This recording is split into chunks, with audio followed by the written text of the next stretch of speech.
classic question for you guys. What's the best type of property investment? Is it a house? Is it a flat? Is it a shop? Is it commercial? What's the thing for the first investment you're going to do? Right, let's just go through them. A house is going to cost you more money, but you're very likely to buy it as a freehold in England, and that's really important. It means that you're in control of the whole thing, and you don't need to be paying money every single month to a freeholder because you're only the leaseholder. A flat, it may well be cheaper, particularly in a city, but you're very likely to be a leaseholder, and then there's somebody else or some company that's the freeholder. And like, I've got flats where I'm paying £50 a month. It doesn't sound like much, but that's £600 a year. I've got flats where I'm paying £125 a month. Now we're starting to cost a fair amount of money. That's £1,500 a year. That is straight off your top line, or your bottom line. And I want you guys earning every single bit of money you possibly can from that property. So number one, I definitely like you to have a freehold, not a leasehold. And typically flats will be leasehold and houses will be freehold. So if you can afford it, I definitely want you to move towards houses and not flats. Now let's come on to that whole commercial. It's a real hot topic right now. Totally agree. Shops, let's just have a look at them. So what's happening right now? Everybody's starting to buy on the internet. Shops are going out of business. The high street is shutting down. Shops can be very useful, but you got to be careful.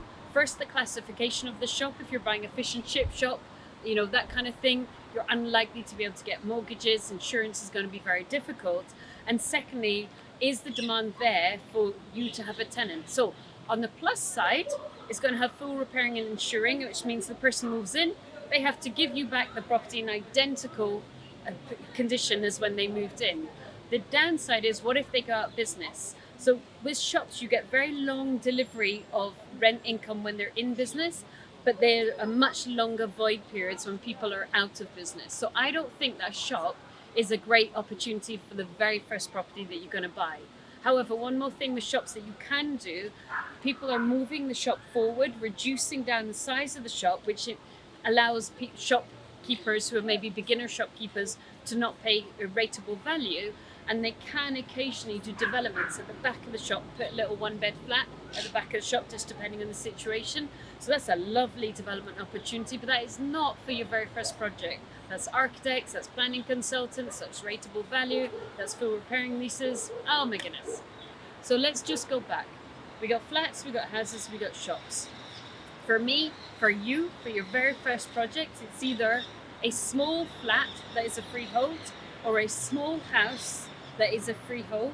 Ideally, you want a house rather than a flat because you don't need to work with any other owners.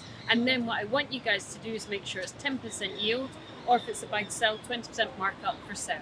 Keep it simple. It's a freehold property that is relatively low cost so that you can practice, make a few mistakes, have your margin, and then do it again and again and again. I tell you what, it feels really daunting, this side of not having done it. The second you do it, oh my goodness, 30 seconds after buying that property, you want to go buy another one. You want to be stamping that cookie cutter.